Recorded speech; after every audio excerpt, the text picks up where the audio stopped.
Hello everyone! For today's video, gagawa po tayo ng siupaw pork asado. Medyo matagal po siyang gawin dahil marami po siyang process. Like nakita niyo, nagawa ko na po yung dough. Ngayon ay nag-assemble po ako sa ating siupaw.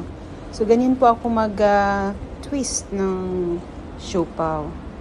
Ayan, so nasa 30 pieces po yung ginawa ko at i-stem po natin yan for 10 to 15 minutes.